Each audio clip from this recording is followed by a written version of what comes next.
Baik, Assalamualaikum warahmatullahi wabarakatuh. Selamat pagi Pak Pratin dan selamat pagi untuk teman-teman semuanya. Pada kesempatan kali ini kami dari kelompok 2 izin untuk menyampaikan salah satu materi mata kuliah manajemen kekayaan negara lainnya, yaitu terkait dengan penyelesaian aset bekas milik asing atau Tionghoa atau yang biasa disebut sebagai ABMAT. Next.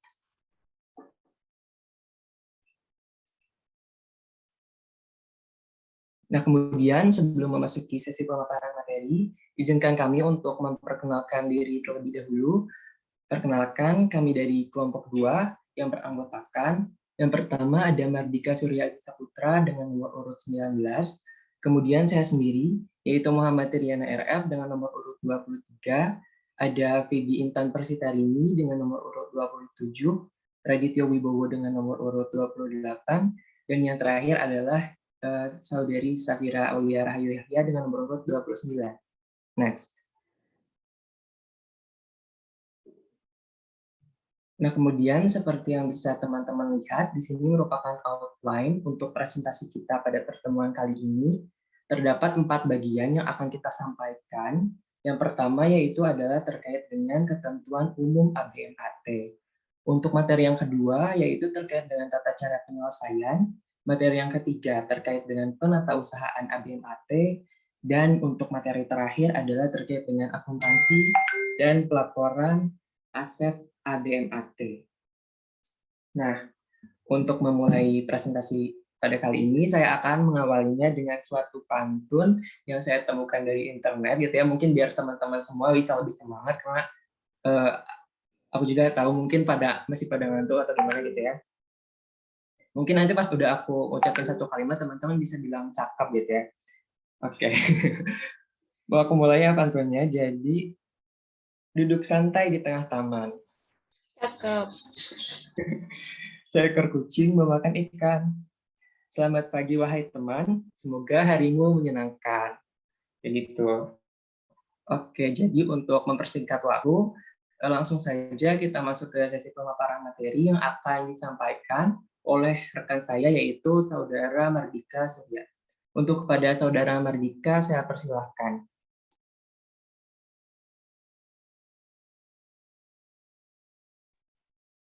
Baik, terima kasih kepada Mas Terry. Saya akan menjelaskan tentang konsep aset bekas milik asing atau Tionghoa ABMAT terkait dengan ketentuan umum. Nah, pada kali ini terkait tentang ketentuan umum itu, di sini saya akan menjelaskan tentang dasar hukum, definisi, maksud dan tujuan, ruang lingkup, dan wewenang. Next.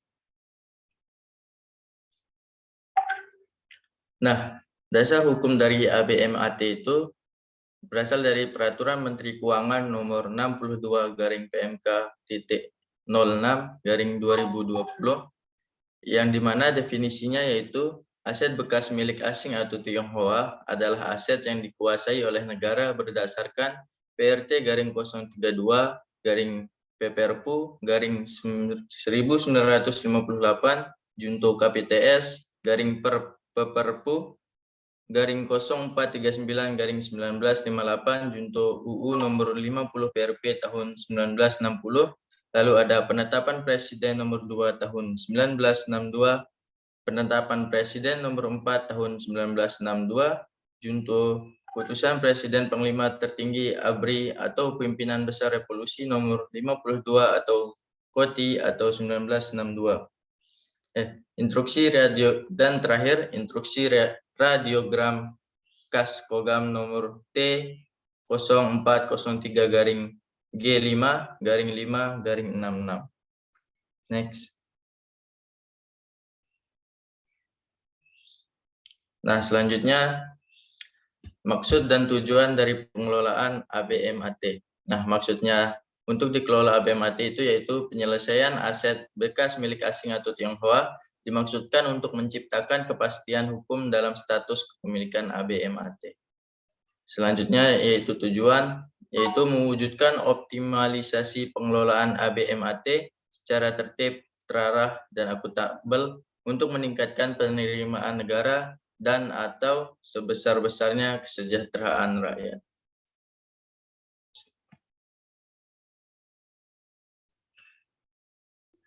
Setelah kita mengetahui dasar hukum, definisi, dan maksud dan tujuan, selanjutnya apa sih ruang lingkup dari ABMAT itu? Nah, lingkup ABMAT itu ada 4, merupakan tanah dan atau bangunan bekas milik. Yang pertama, perkumpulan-perkumpulan Tionghoa yang dinyatakan terlarang dan dibubarkan dengan peraturan penguasa perang pusat. Yang kedua, perkumpulan atau aliran kepercayaan asing yang tidak sesuai dengan kepribadian bangsa Indonesia yang dinyatakan terlarang dan dibubarkan. Yang ketiga, perkumpulan-perkumpulan yang menjadi sasaran aksi massa atau kesatuan aksi tahun 1965 sampai 1966 sebagai akibat keterlibatan RRT dalam G30 SPKI yang ditertibkan dan dikuasai oleh penguasa pelaksana Dwi Kora daerah. Dan yang terakhir itu, organisasi yang didirikan oleh orang Tionghoa, perantauan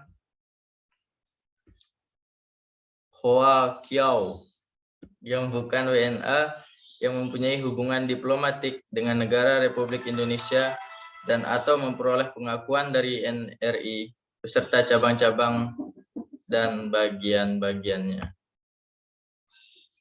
Next. Nah, yang terakhir dari tinjauan umum tentang ABMAT ini yaitu wewenang.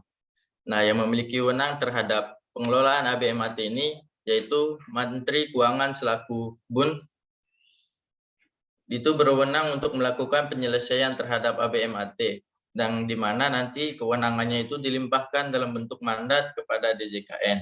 Nah, kewenangannya itu apa saja sih? Nah, yaitu ada 6. Yang pertama, menentukan arah kebijakan dan petunjuk penyelesaian ABMAT. Yang kedua, membentuk tim penyelesaian dan TAD. Yang ketiga, menetapkan penyelesaian ABMAT.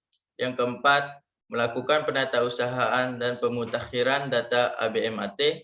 Yang kelima, melakukan upaya hukum melalui lembaga peradilan dan di luar lembaga peradilan. Dan yang terakhir yaitu melaksanakan wewenang lain sesuai ketentuan perundang-undang. Mungkin untuk tujuan umum, sekian dari saya serahkan kepada MC. Terima kasih. Baik, terima kasih kepada Mardika yang telah menyampaikan materinya. Kemudian di sini saya akan menjelaskan materi yang kedua, yaitu terkait dengan tata cara penyelesaian ABMAT. Next. Nah, teman-teman, seperti yang bisa kita lihat pada slide di depan, jadi tata cara penyelesaian ABMAT ini dapat kita lakukan melalui 4 cara. Nah, jadi yang pertama diantaranya itu dimantapkan status hukumnya menjadi barang milik negara, daerah, atau desa. Yang kedua itu dilepaskan penguasaannya dari negara kepada pihak ketiga dengan cara pembayaran kompensasi kepada pemerintah. Yang ketiga yaitu dikembalikan kepada pihak ketiga yang sah. Dan yang terakhir adalah dinyatakan selesai karena keadaan tertentu. Nah, kemudian untuk penyelesaian ABMAT ini dapat dilakukan baik secara sebagian maupun seluruhnya, yang mana dilakukan berdasarkan dari usulan dari TAD atau tim asistensi daerah.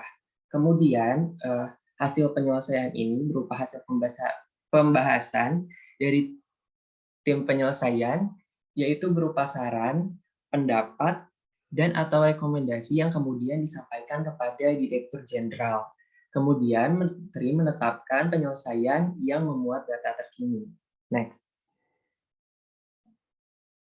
Nah, langsung kita memasuki tata cara penyelesaian ABMAT yang pertama, yaitu melalui pemantapan status hukum menjadi barang milik negara, daerah, atau desa.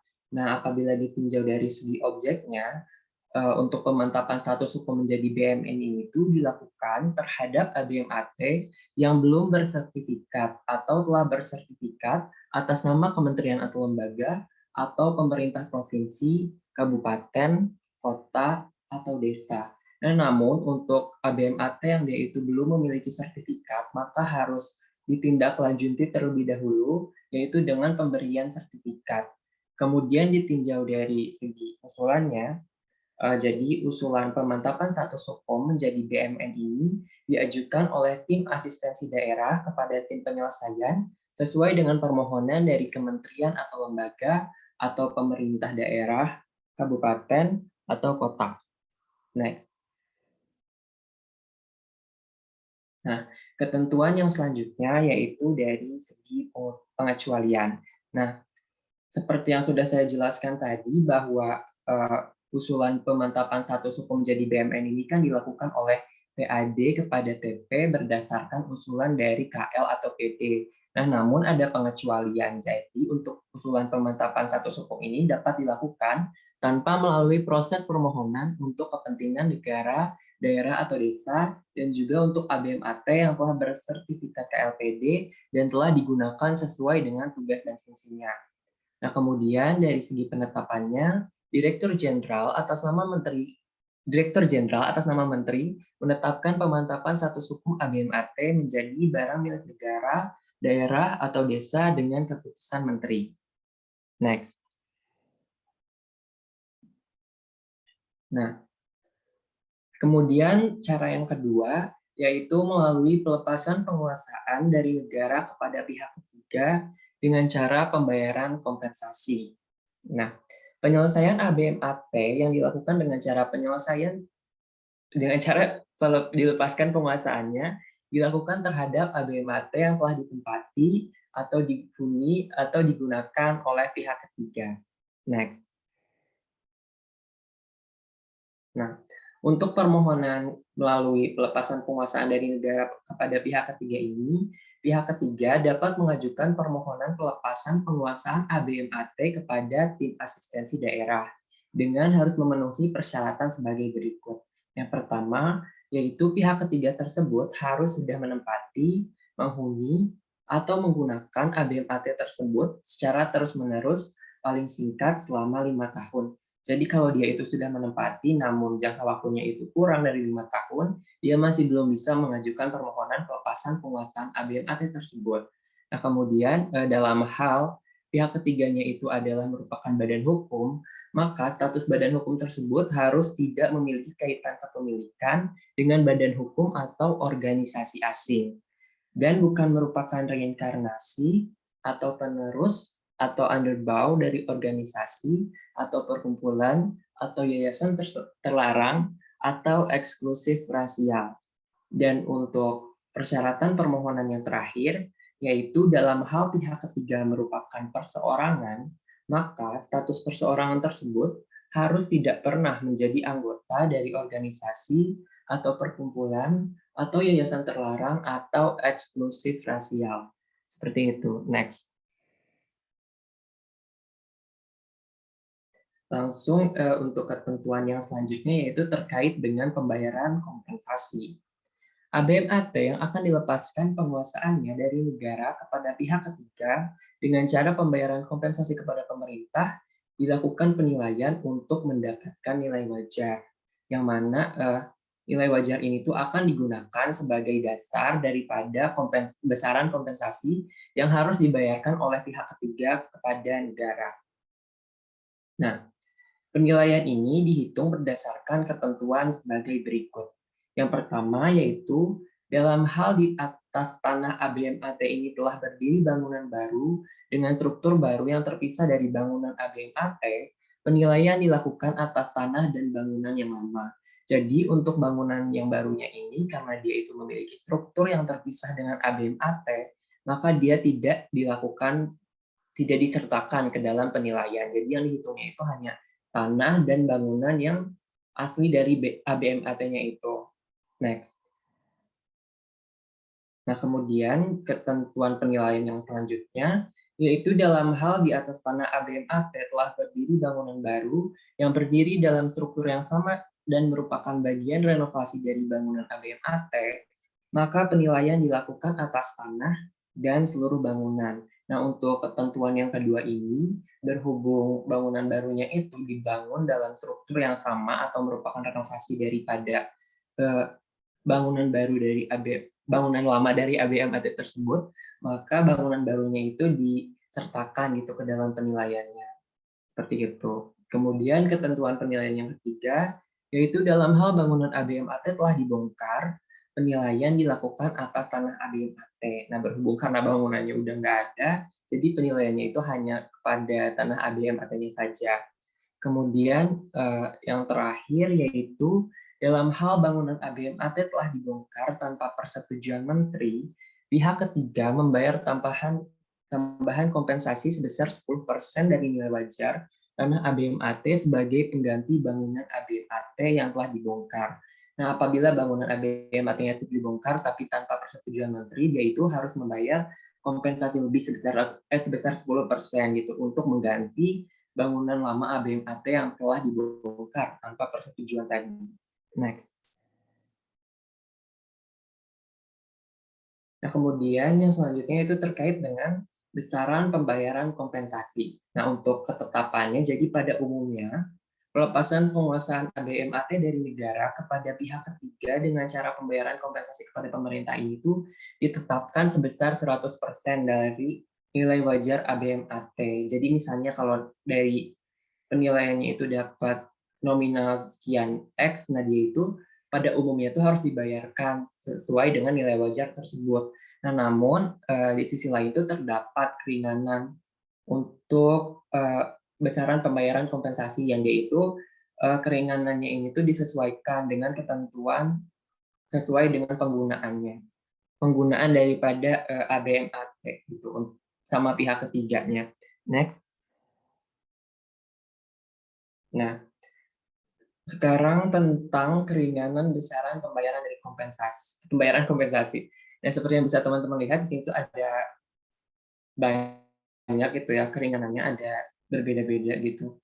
Yang pertama tuh ada 50% dari nilai wajar. Nah, untuk keringanan sebesar 50% ini tuh dia dilakukan terhadap ABMAT yang digunakan sebagai tempat kegiatan pendidikan formal yang berizin tetapi belum terakreditasi. Kemudian juga untuk ABMAT yang digunakan untuk kegiatan organisasi sosial dan atau organisasi keagamaan, dan juga untuk rumah tinggal PNS atau TNI atau Polri atau pensiun purnawirawan, janda, duda dari PNS, TNI atau Polri berdasarkan keputusan dari instansi berwenang. Jadi untuk ketentuan yang ketiga ini tuh balik lagi ke instansi masing-masing apakah memberikan keringanan atau tidak. Kemudian untuk keringanan yang kedua, yaitu sebesar 65% dari nilai wajar. Dalam hal ABMAT digunakan untuk kegiatan pendidikan formal berupa sekolah dan atau perguruan tinggi dengan status akreditasi C. Nah, kemudian yang ketiga, yaitu 70% dari nilai wajar, yaitu diterapkan keringanan sebesar 70% ini dalam hal ABMAT digunakan untuk kegiatan pendidikan formal berupa sekolah dan atau perguruan tinggi dengan status akreditasi B.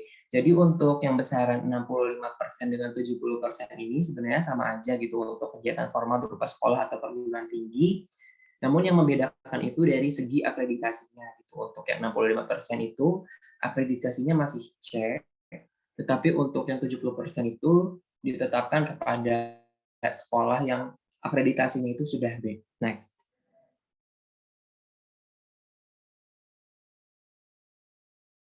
Nah, kemudian keringanan besaran pembayaran yang selanjutnya itu ada sebesar 80% dari nilai wajar. Nah, keringanan sebesar 80% ini itu diterapkan dalam hal ABMAT ini itu digunakan untuk kegiatan pendidikan formal berupa sekolah dan atau perguruan tinggi dengan status akreditasi A atau untuk sekolah luar biasa FLB gitu. Jadi yang 80% ini juga sama seperti yang 65% maupun 70% untuk pendidikan formal berupa sekolah atau perguruan tinggi, namun untuk yang 80% ini itu sekolahnya bisa berupa FLB atau sekolah yang mana akreditasinya itu sudah A. Nah, kemudian keringanan yang terakhir adalah sebesar 100% gitu atau keringanan penuh dari nilai wajar, yaitu diberikan kepada ABMAT yang digunakan untuk tempat ibadah agama yang diakui oleh pemerintah. Dan seperti yang kita ketahui, agama yang diakui oleh pemerintah di Indonesia itu ada 6 ya teman-teman. Ada Islam, ada Kristen Katolik, Protestan, Hindu, Buddha, dan Konghucu. Nah, kemudian untuk ketentuan keringanan ini, jadi penentuan besaran kompensasi dengan keringanan itu harus dituangkan dalam persetujuan penetapan besaran kompensasi yang kemudian ditandatangani oleh Direktur Jenderal atas nama Menteri. Next. Nah, kemudian sekarang memasuki materi tata cara pembayaran kompensasi kepada pemerintah. Nah, jadi teman-teman, pembayaran kompensasi itu ada dua cara ya kalau untuk penyelesaian ABMAT dengan cara ini. Yang cara yang pertama itu ada pembayaran kompensasi sekaligus dan yang kedua itu ada pembayaran kompensasi secara berkala. Yang pertama saya akan menjelaskan tentang pembayaran kompensasi sekaligus. Nah, jadi pembayaran kompensasi sekaligus ini tuh dilakukan paling lama 1 bulan sejak diterbitkannya persetujuan. Nah, kemudian apabila pihak ketiga ini tidak melakukan pelunasan, maka diberikan peringatan tertulis oleh direktur paling banyak 3 kali dalam jangka waktu 1 bulan. Apabila pihak ketiga tidak memenuhi peringatan tertulis, maka persetujuan kompensasinya ini tuh dinyatakan batal. Kemudian akan dilakukan penyelesaian dengan cara yang lain. Next. Nah, untuk tata cara pembayaran kompensasi yang kedua, yaitu pembayaran kompensasi berkala. Jadi untuk pembayaran kompensasi berkala ini tuh agak sedikit berbeda dengan tata cara pembayaran yang sebelumnya. Dia itu baru dilakukan perjanjian pembayaran, baru dilakukan penandatanganan perjanjian pembayaran dalam jangka waktu 1 bulan sejak diterbitkannya persetujuan. Jadi untuk yang pembayaran kompensasi secara sekaligus itu, yang tadi kan jadi dalam waktu 1 bulan itu harus sudah dilunasi. Kalau untuk yang berkala ini tuh jadi dari jangka waktu 1 bulan setelah persetujuan itu baru dibuat perjanjian pembayarannya. Nah, kemudian apabila pihak ketiga tidak melakukan pembayaran berkala pada bulan berjalan dan atau bulan berikutnya, maka diberikan peringatan tertulis oleh direktur pada bulan berikutnya. Peringatan diberikan paling banyak 3 kali dalam jangka waktu 2 tahun, baik secara berturut-turut maupun secara kumulatif. Yang terakhir yaitu pihak ketiga yang tidak memenuhi peringatan tertulis ketiga, maka persetujuan kompensasi dinyatakan batal. Next. Nah, ini kemudian ada ketentuan lanjutannya. Jadi yang pertama itu misalnya pihak ketiga yang harus membayar kompensasi itu ternyata meninggal dunia, kan kita nggak tahu gitu ya apa yang bakal terjadi ke depannya. Itu kalau pihak ketiganya itu PNS, TNI atau Polri, atau merupakan pensiun purnawirawan, janda, duda dari PNS, TNI atau Polri, atau bisa juga swasta perorangan yang mendapatkan kompensasi, maka penyelesaian dari pembayaran kompensasinya ini itu dapat dilanjutkan oleh ahli waris daripada pihak ketiga tersebut. Nah, kemudian untuk kepentingan negara, ABMAT yang persetujuan kompensasinya dinyatakan batal dapat dimantapkan status hukumnya menjadi BMN, BMD, atau BMDes. Jadi misalnya tadi setelah diberikan surat peringatan ternyata pihak ketiganya itu enggak memenuhi surat peringatan tersebut, maka penyelesaian ABMAT melalui pembayaran kompensasi ini itu batal dan dapat dialihkan penyelesaiannya itu melalui pemantapan status hukumnya menjadi BMN, BMD, atau BMDes. Nah, kemudian dalam hal pihak ketiga telah selesai melaksanakan kewajiban pembayaran kompensasi, Direktur Jenderal atas nama Menteri menetapkan pelepasan penguasaan dari negara kepada pihak ketiga dengan cara pembayaran kompensasi melalui keputusan Menteri. Next. Kemudian ketentuan lanjutan masih ada lagi, jadi pihak ketiga yang telah memperoleh ABMAT dengan cara kompensasi keringanan dilarang melakukan pengalihan atau pemindahtanganan atau perubahan peruntukan dari ABMAT yang udah dialihkan gitu ya kepada pihak ketiga tersebut tanpa persetujuan tertulis dari Direktur Jenderal. Persetujuan dapat diberikan kepada pihak ketiga yang telah mengembalikan besaran keringanan dengan berdasarkan persentase keringanan yang telah diterima, dikalikan nilai wajar terkini atas tanah, dan atau nilai terdahulu atas bangunan. Jadi misalnya, kalau untuk ABMAT yang dia itu dapat keringanan, tapi ternyata mau dilakukan pengalihan fungsi atau mau mau dipindah tangankan atau pengalihan gitu, itu tuh nggak boleh serta-merta gitu langsung dilakukan pemindah tanganan tersebut atau pengalihan fungsi tersebut tanpa meminta persetujuan dari direktur jenderal gitu. Dan sebelum dapat persetujuan pun pihak ketiganya sendiri itu harus membayar kompensasi dari keringanan yang udah diberikan gitu. Next. Nah, kemudian untuk tata cara penyelesaian ABMAT yang ketiga akan dilanjutkan oleh rekan saya kepada Saudari Vivi, saya persilakan. Terima kasih Mas Ferry. Sekarang saya akan melanjutkan tentang pengembalian ABMAT kepada pihak ketiga yang sah. Yang pertama dengan cara penyelesaian status kepemilikannya dengan cara dikembalikan kepada pihak ketiga yang sah dalam hal putusan pengadilan yang telah berkekuatan hukum tetap. Jadi penyelesaiannya dengan menunggu status hukum yang memiliki kekuatan tetap baru dikembalikan kepada pihak yang ketiga. Yang kedua, pengembalian kepada pihak ketiga yang sah dengan adanya keputusan menteri. Dan yang ketiga, dan atau pihak ketiga dapat membuktikan secara benar dan sah bahwa aset bersangkutan merupakan miliknya, barulah aset tersebut bisa dikembalikan kepada pihak ketiga yang memang sah dan benar bahwa aset tersebut merupakan hak miliknya. Selanjutnya,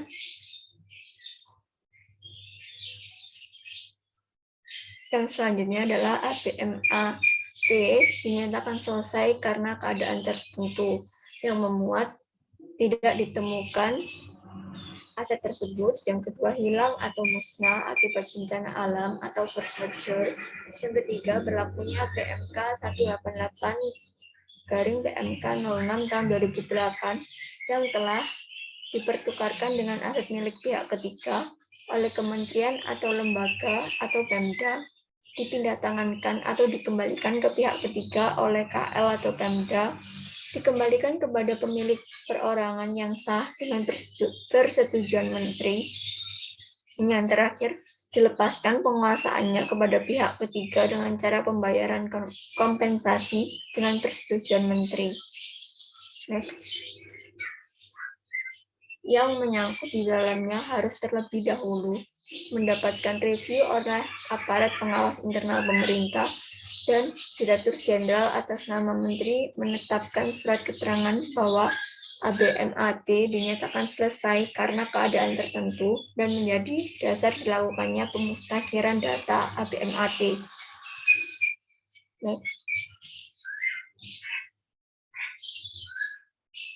ABMAT yang dikuasai oleh pihak ketiga dapat dilakukan dengan terhadap ABMAT yang sudah bersertifikat atas nama pihak ketiga. Penyelesaiannya atas ABMAT tersebut dilakukan melalui upaya musyawarah dengan pihak ketiga. Dalam upaya yang dimaksud tidak tercapai kesepakatan, maka Dirjen meminta instansi pertanahan untuk melakukan pemblokiran atas ABMAT. Setelah dilakukan pemblokiran, penyelesaian atas ABMAT yang dilakukan sesuai dengan ketentuan hukum yang berlaku melalui upaya hukum dengan cara di luar lembaga peradilan atau melalui lembaga peradilan. Next.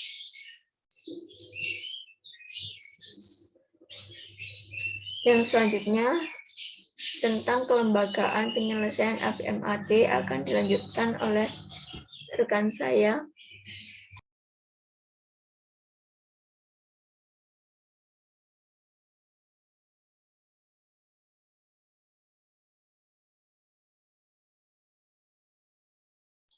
Kepada Saudari Safira, saya persilahkan.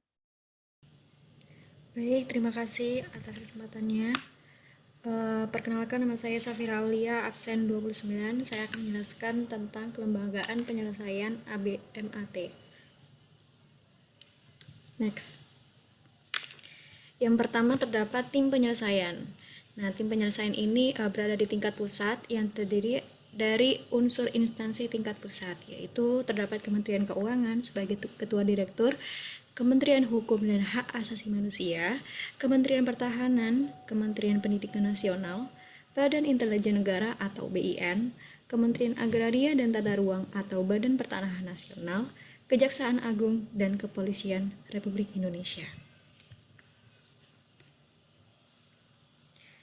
Adapun tugas dari tim penyelesaian tersebut yaitu memberikan pertimbangan atas penyelesaian masalah ABMAT, termasuk penanganan masalah hukum kepada Direktur Jenderal, melaksanakan sosialisasi dan koordinasi dengan instansi mengenai penyelesaian ABMAT, menyelesaikan inventarisasi dan penelitian ABMAT, membahas usulan penyelesaian dari TAD dan menyampaikan saran, pendapat, dan atau rekomendasi mengenai penyelesaian kepada Direktur Jenderal, dan juga melaksanakan tugas lain yang terkait dengan ABMAT. Lalu selanjutnya tim akan melaporkan pelaksanaannya tersebut kepada Menteri melalui Dirjen setiap tahunnya. Untuk tim asistensi daerah tentunya yang berada di tingkat wilayah dengan unsur dari kantor wilayah DJKN sebagai ketua, pemerintah provinsi dan atau kabupaten atau kota, kantor wilayah Kementerian Hukum dan hak asasi manusia, kantor wilayah Badan Pertanahan Nasional provinsi dan atau kantor pertanahan kabupaten atau kota, komando daerah militer, Badan Intelijen Negara di daerah atau BINDA, Kejaksaan Tinggi, Kepolisian Daerah, dan juga kantor pelayanan atau yang dapat disebut KPKNL. Lalu tugas dari tim asistensi daerah sendiri yaitu melaksanakan sosialisasi dan koordinasi dengan instansi terkait di wilayahnya dalam mempercepat penyelesaian masalah ABMAT sesuai arahan Dirjen, melaksanakan inventarisasi dan penelitian ABMAT dan melaporkan hasil inventarisasi tersebut dan penelitian kepada tim penyelesaian, menyampaikan usulan penyelesaian masalah ABMAT sesuai kondisi terkini di wilayahnya dan menyampaikan saran dan rekomendasi penyelesaian kepada tim penyelesaian, dan juga melaksanakan tugas lain yang ditetapkan oleh Dirjen. Lalu tim akan menyampaikan laporan perkembangan penyelesaian ABMAT tersebut ke Dirjen melalui tim penyelesaian setiap tahunnya. Lalu terdapat penatausahaan dan pemutakhiran data ABMAT.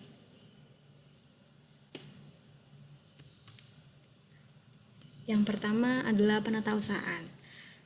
Untuk penatausahaan sendiri, Direktur melakukan penatausahaan ABMAT yang meliputi kegiatan yang pertama pembukuan, yaitu kegiatan pencatatan ABMAT pada daftar ABMAT yang dilakukan setiap ada pemutakhiran data.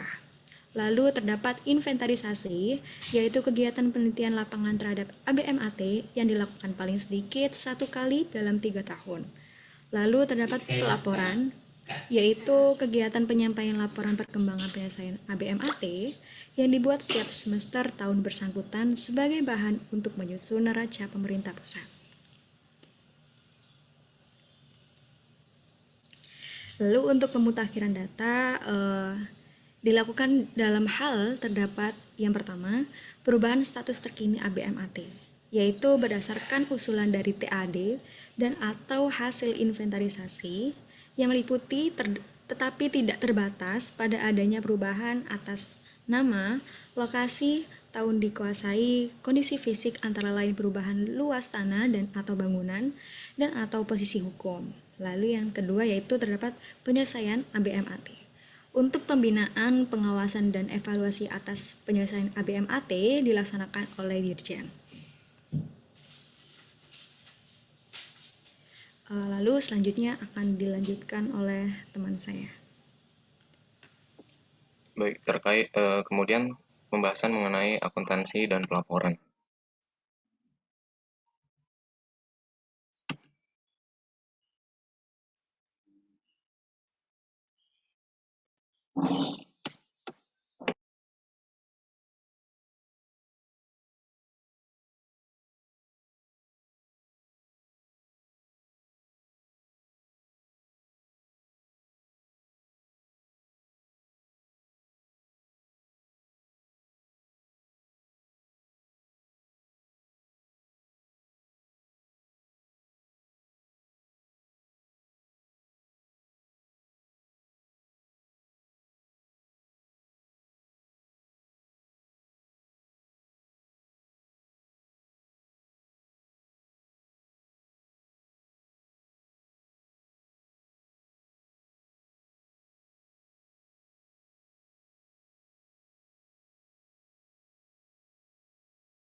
Mohon ditunggu sebentar ya teman-teman, ada gangguan sedikit.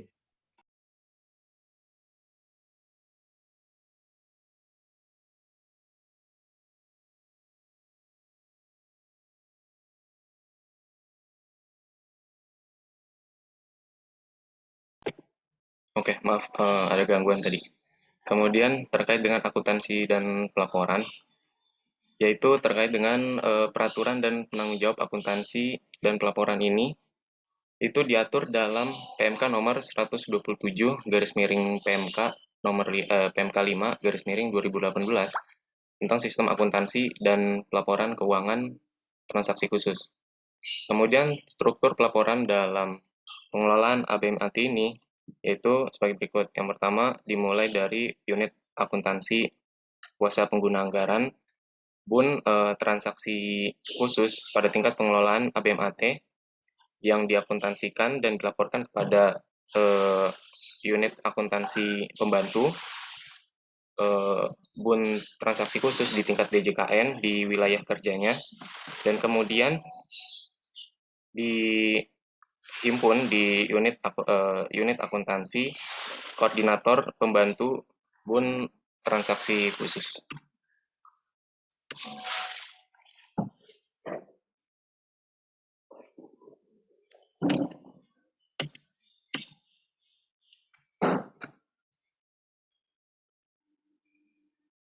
Selanjutnya terkait dengan basis pencatatan. Basis akuntansi pelaporan keuangan ABMAT sendiri, yakni menggunakan basis akrual. Sistem pencatatan basis akrual tersebut, yakni meliputi dua hal, yaitu pencatatan di buku besar akrual dan pencatatan di buku besar kas. Untuk di buku besar akrual ini sendiri, yaitu pada laporan operasional, laporan perubahan ekuitas, dan neraca yang dilakukan saat terjadinya transaksi tanpa memperhatikan pemasukan atau pengeluaran kas. Jadi ketika barang tersebut diserahkan kepada pemilik selanjutnya, gitu. Bukan saat uangnya itu masuk ke dalam rekening kas negara. Kemudian yang kedua terkait dengan catatan di buku besar kas pada laporan realisasi anggaran yang menerapkan pengakuan penerimaan atau pengeluaran pada saat kas masuk atau keluar di rekening umum kas negara. Kemudian terkait dengan pedoman penyusunan laporan keuangan. Tahap pertama yaitu pengklasifikasian. Jadi ABMAT diklasifikasikan ke dalam dua kelompok, yaitu yang pertama aset yang belum dilakukan inventarisasi dan penilaian, dan yang kedua aset yang sudah dilakukan inventarisasi dan penilaian, namun masih dalam penguasaan pihak ketiga. Pedoman berikutnya yaitu pada tahapan perlakuan akuntansi. Jadi perlakuan akuntansi ini ada dua tahap lagi, yaitu terkait dengan pengakuan, di mana memiliki ketentuan ABMAT itu diakui sebagai aset segera setelah dilakukan identifikasi, inventarisasi, dan atau penilaian, serta penetapan. Beban pelepasan ABMAT pada buku besar akrual diakui pada saat ABMAT telah ditetapkan menjadi BMD atau dalam arti disertifikatkan atas nama Pemda atau dikembalikan kepada pemilik perorangan yang sah maupun saat dikeluarkan dari daftar ABMAT.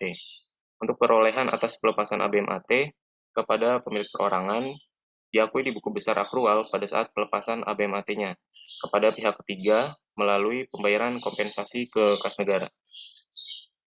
Dan persyaratan ketiga yaitu pendapatan LRA pada buku besar kas diakui pada saat kas diterima ke kas negara. Kemudian tahapan berikutnya terkait dengan pengukuran, di mana memiliki ketentuan ABMAT dicatat berdasarkan hasil penilaiannya, kemudian surplus atau defisit pelepasan ABMAT diukur berdasarkan selisih antara nilai nominal setoran pendapatan yang diterima sebagai hasil kompensasi dengan nilai buku ABMAT. Kemudian pendapatan LRA diukur berdasarkan telah ditetapkannya menjadi BMD atau disertifikatkan atas nama Pemda atau dikembalikan kepada pemilik perorangan yang sah atau dikeluarkan dari daftar ABMAT. Dan yang terakhir, beban pelepasan ABMAT diukur berdasarkan telah ditetapkannya menjadi BMD atau dalam arti disertifikatkan atas nama pemerintah daerah atau dikembalikan kepada pemilik perorangan yang sah atau dikeluarkan dari ABMAT. Kemudian pencatatan atau jurnal terkait dengan ABMAT ini, yang pertama, jurnal saldo awal dari basis kas menuju akrual ke basis akrual atas ABMAT yang telah dicatat di neraca tahun 2014 itu dicatat di buku besar akrual sebagai berikut, yaitu aset lainnya terhadap ekuitas. Kemudian jurnal penerimaan kas terhadap ABMAT yang dilepaskan penguasaannya kepada pihak ketiga dengan cara pembayaran kompensasi yang dicatat di buku besar kas adalah sebagai berikut, yakni diterima dari entitas lain terhadap pendapatan.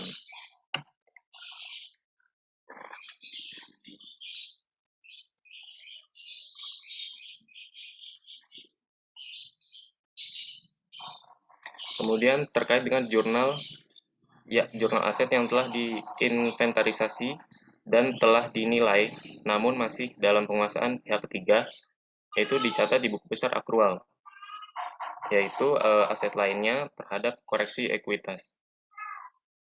Kemudian jurnal aset yang telah dimantapkan status hukumnya atau ditetapkan menjadi BMN Kementerian Lembaga atau dalam arti disertifikatkan atas nama pemerintahan RI, dicatat di buku besar akrual, yaitu transaksi keluar terhadap aset lainnya.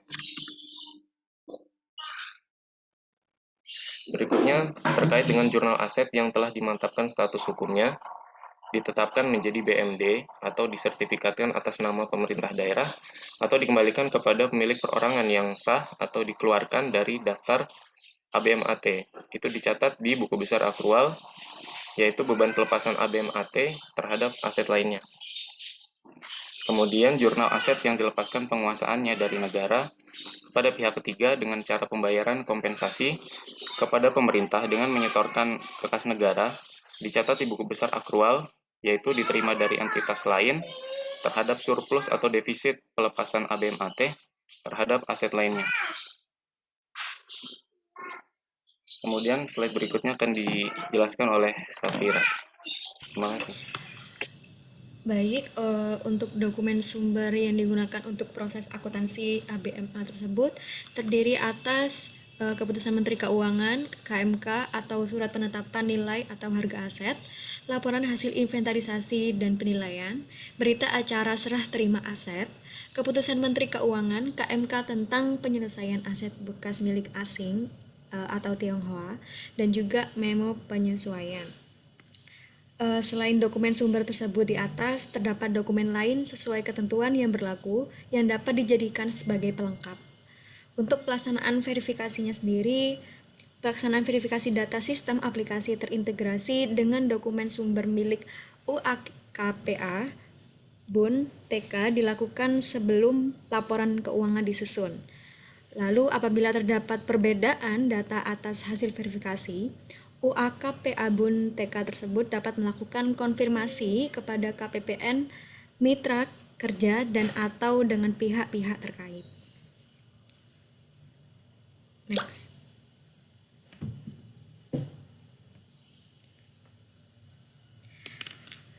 Entitas akuntansi dan entitas pelaporan. Nah, untuk keperluan pelaporan keuangan dibentuk unit akuntansi sebagai berikut. Yang pertama, UAKPA BUN TK pengelola ABMAT dilaksanakan oleh unit eselon 2 pada DJKN yang menangani pengelolaan kekayaan negara. Lalu selanjutnya terdapat UAP BUN TK DJKN yang merupakan unit akuntansi yang melaksanakan penggabungan atas laporan keuangan yang berasal dari masing-masing UAKPA BUN TK pengelola aset dalam pengelolaan DJKN. Next. Nah, ini terdapat beberapa capaian kinerja penyelesaian ABMAT sampai dengan tahun 2018. Yang pertama terdapat atas peran tim penyelesaian dan tim asistensi daerah ABMAT pada tahun 2018, sebanyak 62 aset telah diselesaikan status hukum secara tuntas dan 7 aset diselesaikan sebagai status hukumnya. Lalu sampai dengan akhir tahun 2018, dari total ABMAT sebanyak 1010 dalam lampiran PMK nomor 31 garis PMK 06 garis 2016 dan 6 aset temuan baru, sebanyak 470 aset telah diselesaikan status hukumnya dengan tuntas, sehingga masih terdapat 545 aset yang belum diselesaikan dengan tuntas, yang terdiri dari 66 aset belum diselesaikan sebagai status hukumnya dan 490 aset belum diselesaikan status hukum seluruhnya. Lalu sejak awal pengelolaan ABMAT sampai dengan akhir tahun 2018, terdapat 21 keputusan Menteri Keuangan mengenai penyelesaian ABMAT dengan cara dilepaskan kepada pihak ketiga dengan pembayaran kompensasi. Lalu, terdapat ABMAT yang telah diketahui nilainya dan ditetapkan besaran kompensasinya berdasarkan surat Menteri Keuangan. Selanjutnya diproses tindak lanjut dengan prosedur pelepasan ABMAT dengan tahapan yang meliputi pemberitahuan atau penagihan kompensasi, konfirmasi atau klarifikasi penerimaan negara bila ada, dan proses penerbitan penetapan keputusan pelepasan ABMAT bila memenuhi syarat. Adapun ABMAT dengan penetapan besaran kompensasi yang masih berlaku atau aktif dalam proses tindak lanjut penyelesaian atau pelepasan yang dilakukan oleh Direktorat PKNSI sampai dengan akhir tahun 2018.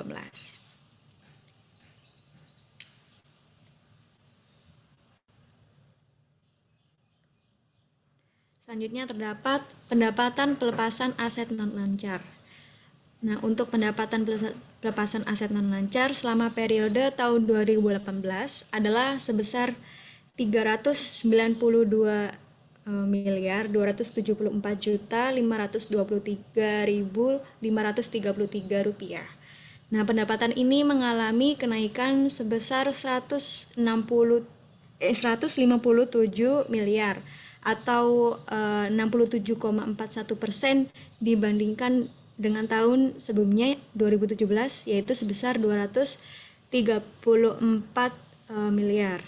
Nah, pendapatan pelepasan aset non-lancar tersebut berasal dari kementerian lembaga, yaitu ketika pendapatan yang diterima dari pelepasan aset non-lancar lebih besar dari nilai buku aset non-lancar yang dilepas. Pendapatan pelepasan aset non-lancar tahun 2018 dan 2017 adalah bisa dilihat dalam tabel di bawah ini, yaitu terdapat pendapatan dari penjualan tanah, gedung, dan bangunan, pendapatan dari penjualan peralatan dan mesin, pendapatan kompensasi sewa beli rumah negara golongan 3, pendapatan kompensasi aset bekas milik asing atau Tionghoa, pendapatan dari tukar-menukar tanah, gedung, dan bangunan, pendapatan dari tukar-menukar peralatan dan mesin, pendapatan dan pemindahan BMN lainnya, pendapatan pelepasan jumlah aset. Nah, ini bisa dilihat perbedaan dari tahun 2018 dan 2017.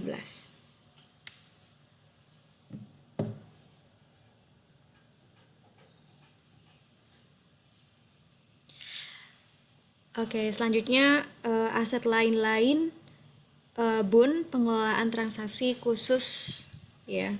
Untuk aset lain-lain BUN pengelolaan transaksi khusus per 31 Desember 2018 dan 31 Desember 2017 sebesar 549 sekian dan juga 543 sekian. Untuk aset lain-lain BUN pengelolaan transaksi khusus dapat dijelaskan di dalam tabel seperti di bawah ini. Terdapat beberapa aset, yaitu aset KKKS, aset X BPPN, aset lain-lain BLBI, aset X Pertamina, aset bekas milik asing atau Tionghoa, aset BMN Idle, aset PKP 2B, dan juga aset lain-lain dalam pengelolaan DJKN. Bisa dilihat sendiri perbedaannya dari tahun 2017 ke 2018 yang mengalami peningkatan jumlah.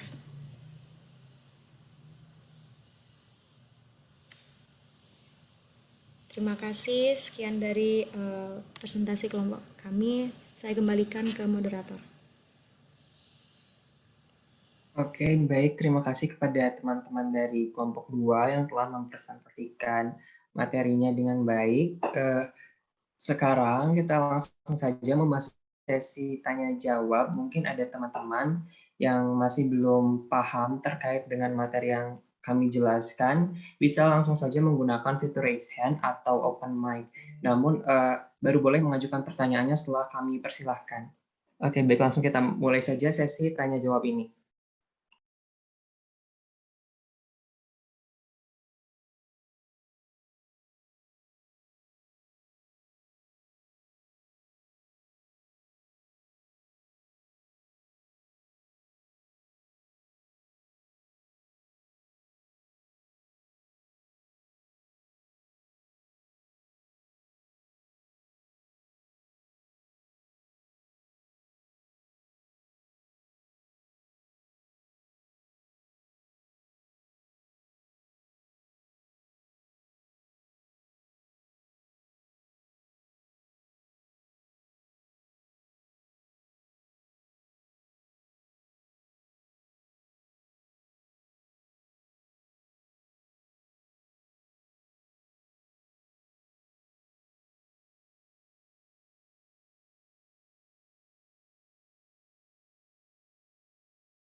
Oh iya, maaf, udah ada satu teman kita yang raise hand, yaitu Ali Amanah. Pada Ali, silakan untuk menyampaikan pertanyaannya.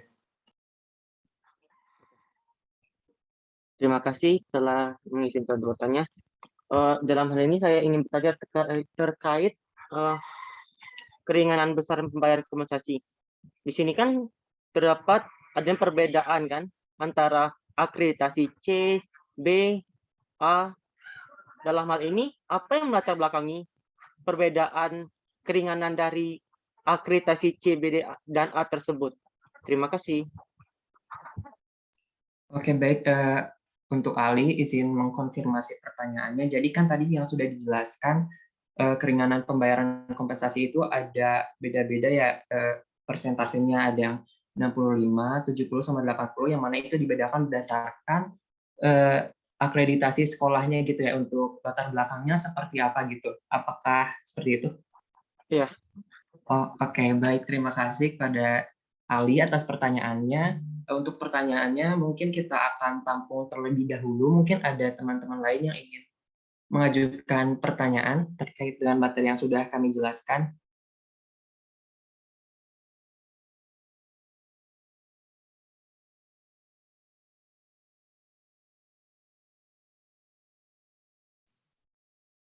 Izin tanya teman-teman. Oke, baik. Kepada Saudara Ilham, saya persilahkan.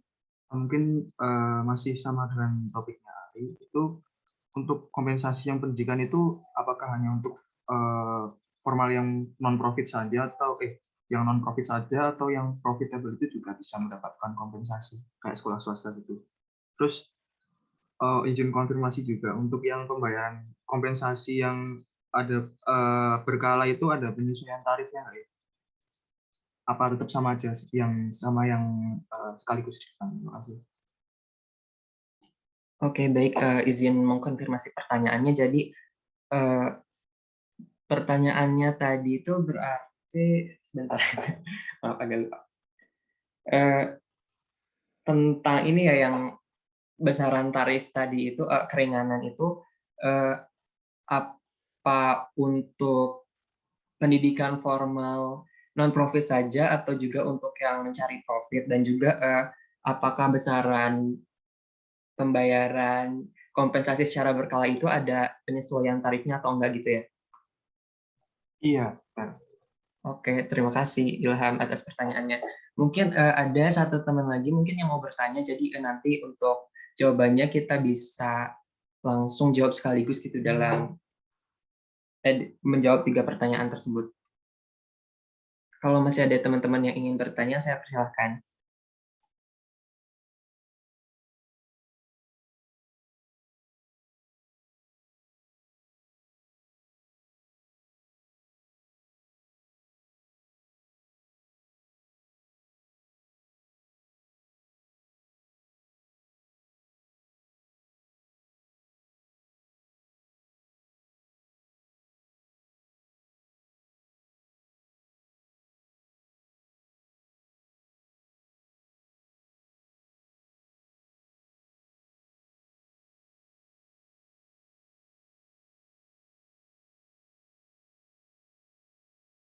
raise hand. Mungkin boleh langsung diajukan pertanyaannya kepada Saudari Diva. Kami persilahkan.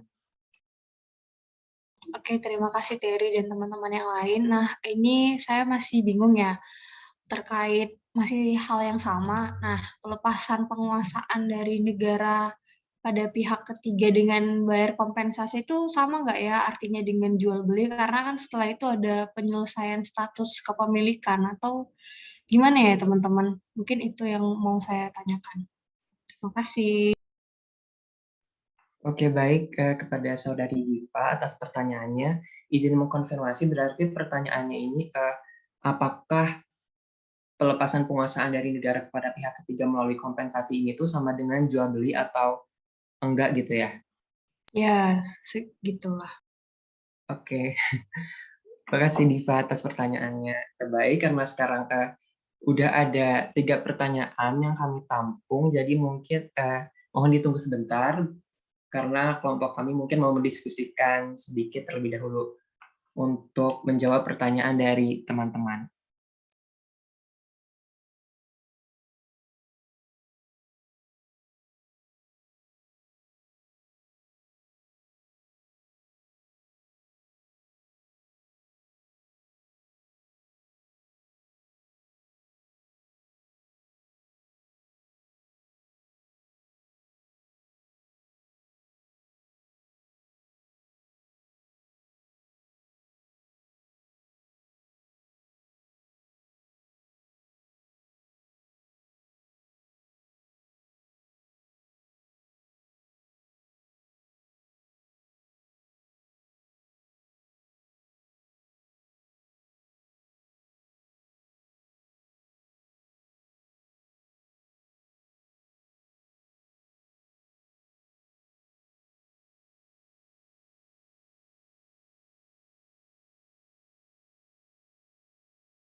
Biar nggak terlalu kami akan menjawab pertanyaan dari teman-teman. Pertama, pertanyaan yang akan kami jawab itu pertanyaan dari Saudara Ilham ya. Jadi tadi pertanyaannya itu, untuk kompensasi yang buat pendidikan formal itu apakah hanya untuk pendidikan yang non-profit saja atau untuk pendidikan yang nyari profit juga? Kemudian untuk pembayaran kompensasi yang dilakukan secara berkala itu apakah ada penyesuaian tarif untuk mengatasi time value of money atau enggak gitu ya?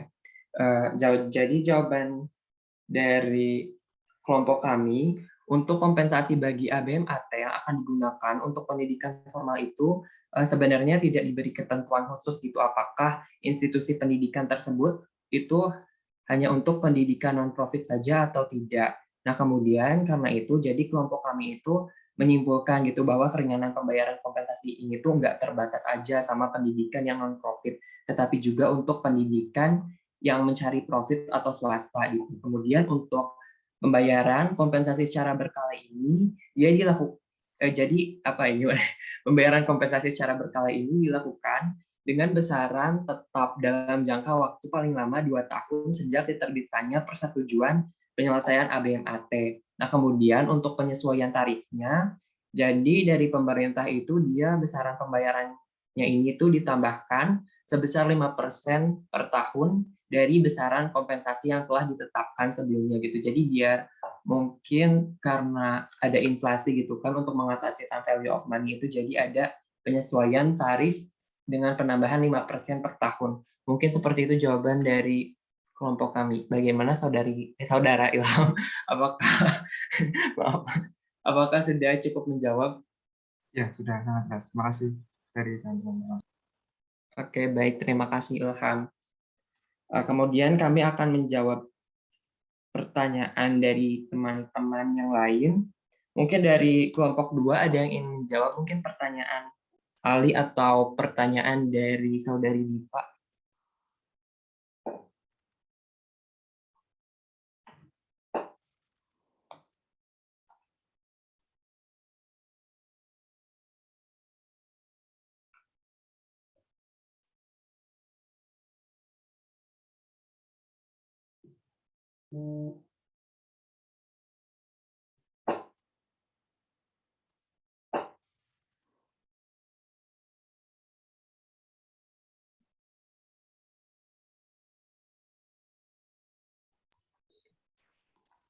Izin menjawab pertanyaan dari Mbak Diva tadi ya. Itu pertanyaannya apakah pelepasan dari penguasaan negara ke pihak ketiga itu sama nggak sama jual beli itu ya. Kalau menurut diskusi kelompok kami tadi itu kurang lebih sama dengan jual beli. Ditambah untuk melakukan pelepasan kepada pihak ketiga ini negara ada ketentuan-ketentuan khusus persyaratan yang harus dipenuhi seperti tadi yang udah dijelasin itu ya, kayak pihak ketiga menempati atau menggunakan secara paling singkat itu selama 5 tahun. Terus badan hukum, maka status badan hukum tersebut harus tidak memiliki kaitan kepemilikan dengan badan hukum atau organisasi asing dan bukan merupakan reinkarnasi penerus atau eksekutif rasial. Dan terakhir dalam hak pihak ketiga perseorangan, maka status perseorangan tersebut tidak pernah menjadi anggota dari organisasi atau perkumpulan atau yayasan yang terlarang. Jadi ada persyaratan-persyaratan khusus sebelum dilakukan proses itu tadi, kurang lebihnya. Bagaimana Mbak Diva? Baik, terima kasih Pibi dan teman-teman lainnya. Ya, sama-sama. Baik, terima kasih kepada Vivi dan Diva gitu untuk tanya jawabnya.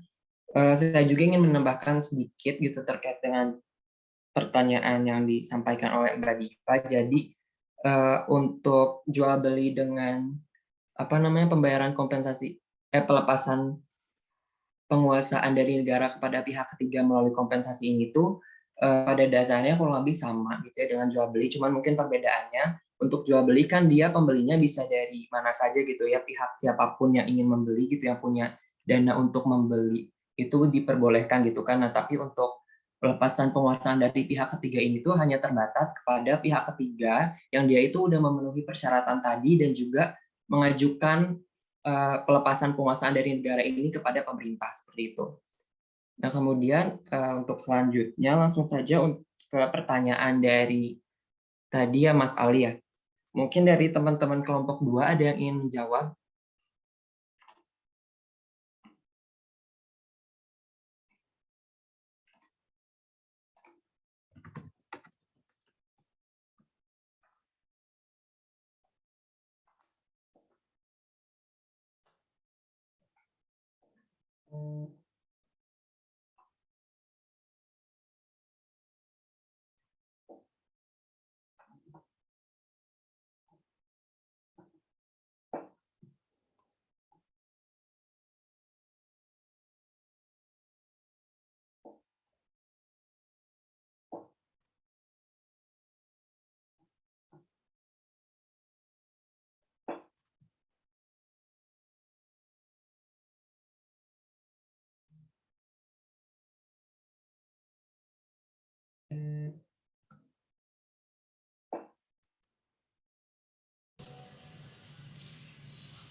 Halo, izin menjawab pertanyaan dari Saudara Ali terkait latar belakang akreditasi dan keringanan yang diberikan ya.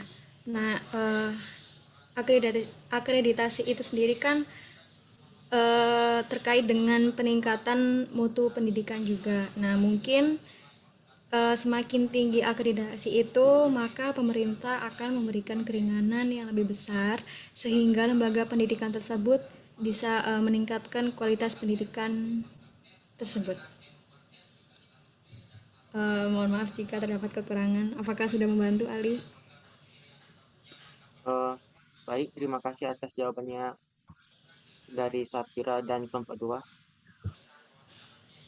Oke, baik, sama-sama. Oke, baik. Terima kasih Safira dan Ali atas tanya jawabnya. Mungkin saya sedikit menambahkan, jadi hal ini juga mungkin sejalan gitu ya dengan fungsi dari pemerintah untuk menjalankan pendidikan di negara kita. Jadi mungkin sebagai salah satu upaya untuk meningkatkan mutu pendidikan itu, pemerintah itu memberikan keringanan yang lebih besar gitu untuk institusi pendidikan dengan akreditasi yang lebih besar juga. Nah, kemudian karena udah 3 pertanyaan tadi udah kita jawab, jadi mungkin kami akan membuka sesi tanya jawab yang kedua. Mungkin barangkali ada teman-teman yang masih ingin bertanya gitu. Untuk sesi pertanyaan yang kedua ini kami batasi hanya untuk 3 pertanyaan saja. Mungkin kepada teman-teman yang ingin mengajukan pertanyaan bisa langsung menggunakan fitur raise hand atau langsung open mic. Namun baru bisa mengajukan pertanyaannya setelah kami persilahkan. Baik, untuk sesi kedua kami buka.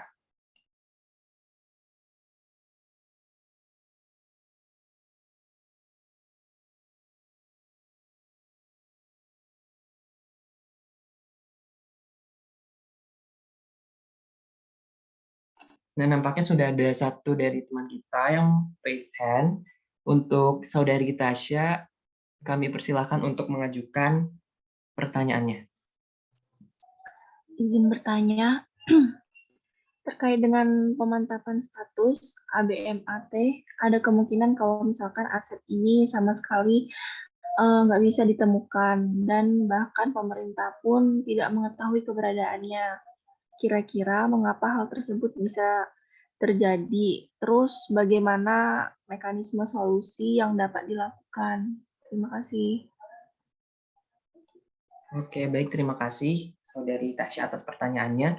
Izin mengkonfirmasi pertanyaannya. Jadi untuk pemantapan status ABMAT ini tuh ada kemungkinan bahwa ABMAT-nya ini tuh nggak ditemukan dan bahkan pemerintah pun nggak tahu keberadaannya ada di mana. Nah, mengapa hal tersebut bisa terjadi dan bagaimana solusinya? Kurang lebih seperti itu ya pertanyaannya. Iya, benar. Oke, baiklah. Terima kasih Tasya atas pertanyaannya. Mohon ditunggu ya. Mungkin ada teman-teman lain yang ingin mengajukan pertanyaan.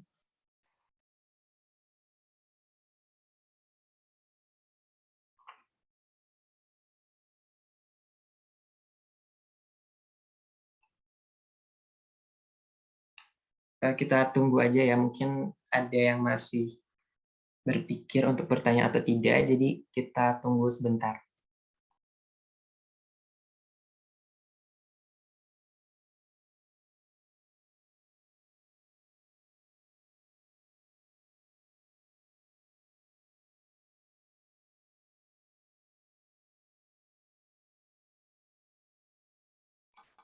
Nah, baik, nampaknya sudah ada satu teman kita lagi yang raise hand kepada Saudara Farhan. Kami persilahkan untuk menyampaikan pertanyaannya. Baik, terima kasih atas kesempatannya. Saya izin bertanya. Dari penjelasan sebelumnya itu yang saya pahami itu terdapat akmat yang mana masih dihuni oleh orang lain. Saya ingin bertanya, bagaimana penyelesaian beserta pendekatannya terkait dengan akmat yang dihuni oleh orang lain, terutama apabila mereka itu tidak rela untuk meninggalkannya gitu. Sekian dan terima kasih. Oke, baik. Terima kasih atas pertanyaannya, Farhan. Izin mengkonfirmasi pertanyaannya, jadi sesuai dengan penjelasan dari kami tadi, bahwa ada ABMAT yang dia itu sampai saat ini masih digunakan oleh pihak ketiga gitu ya, dan bagaimana jika pihak ketiga tersebut tidak ingin melepaskan ABMAT tersebut dan bagaimana mekanisme penyelesaian, kurang lebih seperti itu ya pertanyaannya. Iya. Oke, terima kasih. Mungkin ada satu lagi teman-teman yang ingin bertanya. Kami persilahkan untuk menggunakan fitur raise hand. Oh, nampaknya ini udah ada. Kepada Indah kami persilahkan. Oke, terima kasih Terry. Aku izin bertanya dong, bisa dijelasin lagi nggak Terry, kira-kira apa sih yang jadi dasar atau penyebab dari pemindah tanganan atau perubahan peruntukan dari ABMAT itu oleh pihak ketiga? Itu aja sih. Terima kasih Terry. Oke, baik. Terima kasih atas pertanyaannya kepada Saudari Indah. Izin mengkonfirmasi, jadi pertanyaan itu tadi, apa yang melatar belakangi gitu dasar daripada adanya pemindah tanganan atau pengalihan fungsi dari ABMAT oleh pihak ketiga ini ya? Ya, betul Terry. Oke, terima kasih. Baik, karena sudah ada 3 pertanyaan yang kami tampung, maka dari itu mungkin bisa ditunggu sebentar ya teman-teman, untuk kami bisa mendiskusikan terlebih dahulu terkait dengan pertanyaan yang telah diajukan.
Mohon izin teman-teman untuk menjawab pertanyaan dari Tasya terkait tentang aset yang sama sekali tidak bisa ditemukan. Nah, di sini saya ambil contoh tentang ada satu aset yaitu sekolah Cina di Pangkalan Berandan, Langkat. Nah, di sana itu pemerintah daerah tidak bisa menemukan aset tersebut. Hal ini terjadi mungkin disebabkan oleh gejala alam yang tidak terduga oleh manusia atau force majeure seperti karena banjir, gempa bumi, tanah longsor, tsunami, dan lain-lain. Sehingga sekolah tersebut hingga saat ini tidak bisa ditemukan oleh pemerintah daerah.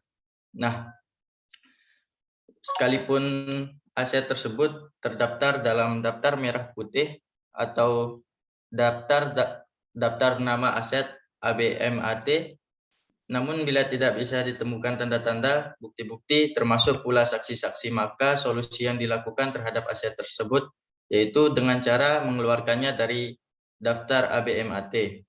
Jadi, aset yang tidak ditemukan oleh pemerintah daerah atau pemerintah terkait aset ABMAT itu akan dikeluarkan dari daftar merah putih atau daftar aset barang milik asing atau Tionghoa. Terima kasih. Bagaimana, Tasya? Ya. Terima kasih, dapat dimengerti. Terima kasih banyak. Terima kasih kembali.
Baik, mungkin pertanyaan Indah akan dijawab, yaitu tadi pertanyaannya mengenai dasar atau penyebab dari pemindah tanganan atau perubahan peruntukan ABMAT oleh pihak ketiga gitu ya. Jadi pemindah tanganan ABMAT ke pihak ketiga ini eh, dikarenakan mungkin memiliki nilai histori bagi pihak ketiga tersebut, di mana misalnya sudah lama tinggal di tempat tersebut, sehingga bisa melakukan opsi berupa akuisisi untuk dijadikan hak miliknya kembali gitu, dengan memberikan kompensasi. Kompensasinya itu berupa uang gitu ya. Kemudian nanti setelah dilakukan pengawasan atas aspek kesesuaian untuk untuk memiliki ABMAT tersebut, yaitu dengan melepaskan penguasaan aset ke pihak ketiga tadi, dasar yang menjadi penyebab pemindah tanganan atau pengalihan fungsi ABMAT dari pihak ketiga itu akan balik nama lagi ke pihak ketiga yang tadi memberikan kompensasi itu. Kemudian untuk pemindah tanganannya, mungkin pihak ketiganya ini sudah tidak ingin mempertahankan ABMAT tersebut sebagai kepemilikannya. Jadi misalnya pihak ketiga itu memang sudah nggak punya kepentingan terkait dengan ABMAT, jadi akhirnya diputuskan nih untuk dipindah tangankan. Jadi atau misalnya pihak ketiga tersebut memerlukan tanah dan atau bangunan, sehingga fungsi tanah dan bangunan tersebut untuk peruntukannya gitu. Kurang lebih begitu, Indah. Siap, makasih banyak Radit. Ya, terima kasih kembali.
Baik, kami akan mencoba untuk menjawab pertanyaan dari Saudara Farhan. Jadi tadi pertanyaannya adalah bagaimana jika ABMAT-nya ini sudah ditempati oleh pihak ketiga dan pihak ketiga tersebut tidak mau menyerahkan ABMAT tersebut kepada pemerintah gitu. Bagaimana solusi dan mekanismenya gitu ya. Nah, kalau untuk berdasarkan hasil daripada diskusi kelompok kami, jadi mungkin dari pemerintah sendiri itu bisa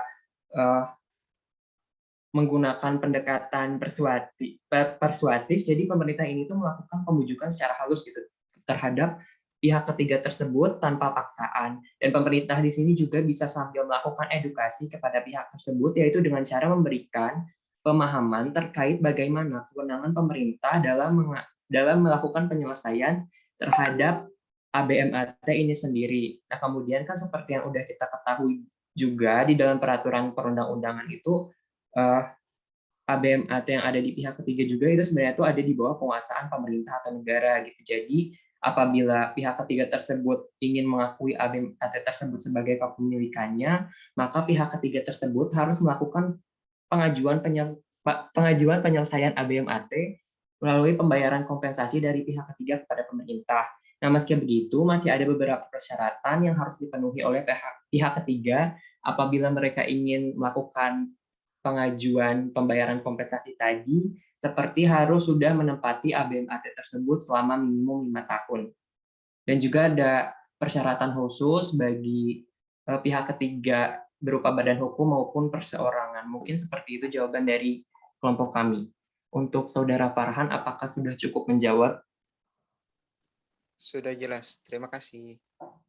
Oke, baik. Terima kasih, Saudara Farhan. Berhubung karena tadi sudah dilakukan 2 sesi pertanyaan dengan masing-masing 3 pertanyaan dalam 1 sesi, jadi mungkin untuk sesi tanya-jawab pada kesempatan kali ini, kita cukupkan sekian kali ya, teman-teman. Maka dari itu, dengan berakhirnya sesi tanya-jawab ini mungkin juga menandakan bahwa presentasi pada kesempatan kali ini kita selesaikan saja. Nah, sebelumnya kami mengucapkan terima kasih kepada teman-teman semua yang sudah memperhatikan dan juga sudah ikut berpartisipasi dalam sesi tanya-jawab kita pada kali ini. Semoga bisa membantu teman-teman ya. Dan juga sebelum menutup presentasi kali ini, saya ingin menyampaikan satu pantun karena tadi presentasinya dibuka melalui satu pantun juga. Mungkin nanti teman-teman bisa kayak tadi juga ya bilang cakep kalau aku udah bilang satu kalimat gitu. Oke, langsung mulai ya. Jalan-jalan ke Surabaya. Tidak lupa membeli makanan. Maaf salah. Ulang ya teman-teman. Jalan-jalan ke Surabaya. Tidak lupa membeli makanan. Demikian presentasi saya. Jika ada yang salah, mohon dimaafkan. Nah, oleh karena itu, sekian presentasi dari kami. Wabillahi taufiq wal hidayah. Wassalamualaikum warahmatullahi wabarakatuh. Kami serahkan kembali kepada Pak Pratin. Terima kasih pada teman-teman yang sudah presentasi dan juga sudah diskusi. Ya. Pertanyaannya bagus, penjelasannya juga bagus ya. Belajar istilahnya, menguasai materi. Di ANL ini isinya macam-macam ya. Perusahaan milik ya.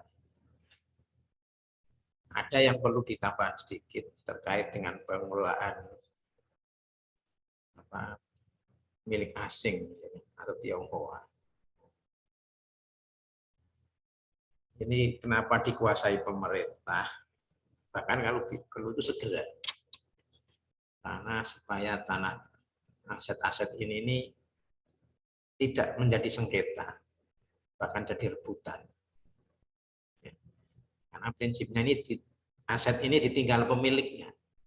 Tinggal pemilik.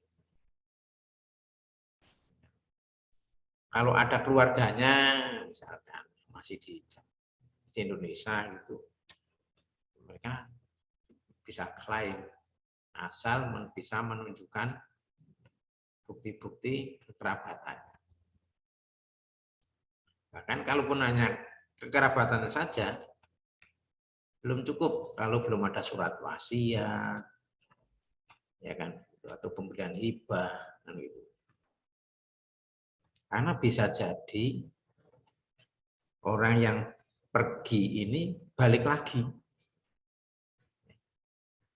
Pengalaman itu cerita teman-teman yang di bandara, teman-teman bea cukai yang jaga bandara, ketika terjadi kasus 98 itu demo besar-besaran lah istilahnya. Itu memang warga asing ini yang paling rentan, ya kan itu. Kadang orang-orang yang kecewa, orang-orang yang merasa diperlakukan tidak adil, itu kalau ada demo besar-besaran, chaos istilahnya, itu menggunakan kesempatan, istilahnya balas dendam kadang gitu.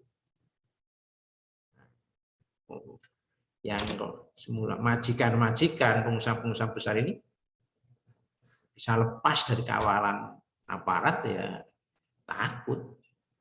Kadang mereka mending pergi. Gitu. Kadang bawa mobil, bawa surat-surat tanah semuanya, di bandara itu diobral. Nih kalau beli gitu. Itu yang sempat jual, kira-kira gitu. Kalau yang nggak sempat ya bawa kabur. Itu yang kabur itu selamat. Kadang ketika terjadi chaos besar-besaran, demo besar-besaran, itu juga ada korban tidak dikenal, ya gitu. Nah inilah kondisi bangsa kita. Kadang ketika emosi meluap, mereka lupa bahwa itu juga tetangga kita, saudara kita, ya kan, sebangsa setanah air. Tapi memang di sisi lainnya, maaf ya istilahnya, memberi pelajaran juga pada para pengusaha yang kaya raya. Oke, dia kaya raya, kan ada pekerja, kira-kira gitu. Ada karyawan yang notabene diperas tenaga dan pikirannya. Yoganya ketika menjadi pengusaha atau orang-orang sukses, ya perlakuannya ini jangan semena-mena, kira-kira gitu. Karena bisa jadi kondisi ini bolak dikacau, bisa penjarahan di mana-mana. Seperti kemarin kalau lockdown terus-terusan, pandemi ini ya, pelajaran pandemi.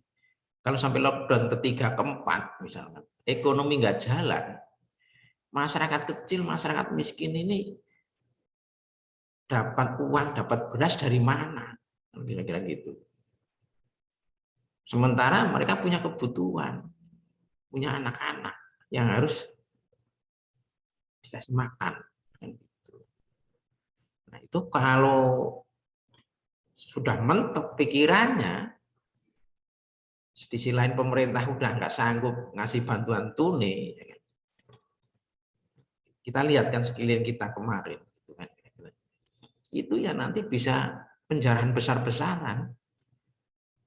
Itu kemarin sudah diantisipasi. Ini hati-hati kalau di lockdown lagi, masyarakat udah nggak tahan. Karena sudah yang PPKM level 3 saja yang kemarin ini. Masyarakat sudah nekat jualan di pinggir jalan, jualan di pasar. Karena mereka sudah istilahnya, ya saya harus makan.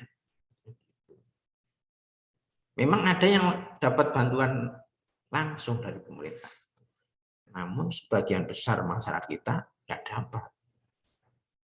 Oke, DKI itu termasuk yang rapi. Karena penduduknya kan ya wilayahnya nggak luas banget. perangkat RT RW lurahnya tertib. Jadi kalau DKI itu didata, kalau yang miskin yang nggak punya beras nggak apa, langsung. Ibaratnya APBD-nya habis nggak masalah untuk nanggulangi itu.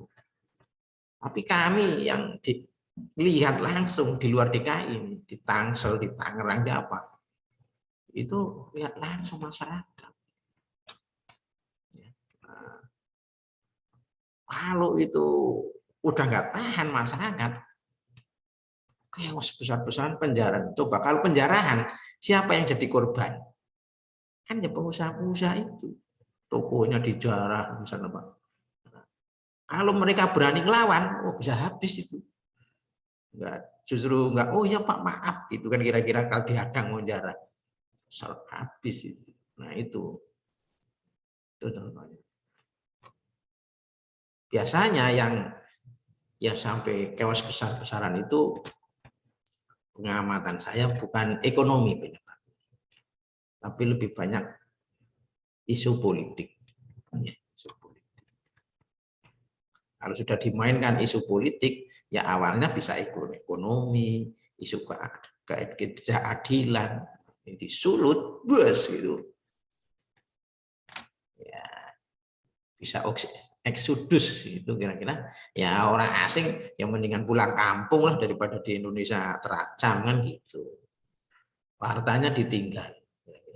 Nah, ketika harta atau aset ini yang nggak bertuan, ambil pemerintah. Nah, kasus kami pernah nangani punya tanah di Pancoran itu strategis, dibangun gedung, udah berdiri strukturnya 4 lantai, ada yang ajukan sengketa. Enggak boleh itu dibangun. Itu tanah milik kami, orang asing. Jadi dia kabur, pergi ke Belanda, kira-kira gitu. Nah, sudah aman, datanglah ke Indonesia. Bawa surat-surat lengkap. Ini bukti-bukti bahwa tanah ini milik saya. Tapi sudah 30 tahun, bahkan 40-an tahun lebih baru datang. Nah, sementara tanah itu sudah pindah tangan kemana-mana. Pas kasus terakhir dibeli Kementerian Keuangan. Kementerian Keuangan beli, sudah ada sertifikat. Tapi gugat. Ya, sempat kalah kita. Kalah, jadi pembangunannya berhenti, nggak bisa terusin. Harus diselesaikan kasus. Bulat, terakhir kasusnya sederhana penyelesaiannya. Siapa pemilih tanah ini? Kan kira-kira gitu kan. BNI. Pertanyaan kalau WNA boleh nggak punya tanah? Kan gitu. WNA nggak boleh. Yang boleh memiliki hak milik itu adalah WNI. Dia pergi ke Belanda, statusnya karena sudah bertahun-tahun dia nggak punya paspor Indonesia, nggak punya KTP Indonesia, dia statusnya WNA. Ya maka nggak boleh WNA memiliki tanah. Gugur demi hukum. Kira-kira gitu. Tapi itu bertahun-tahun, sampai 8 tahun baru selesai. Ya, itu sebagai sedikit tambahan. Oke, terima kasih. Saya kira cukup ya. Kita mau presentasi. Wassalamualaikum warahmatullahi wabarakatuh. Waalaikumsalam warahmatullahi ya. wabarakatuh. Terima kasih Pak. Terima kasih banyak Pak.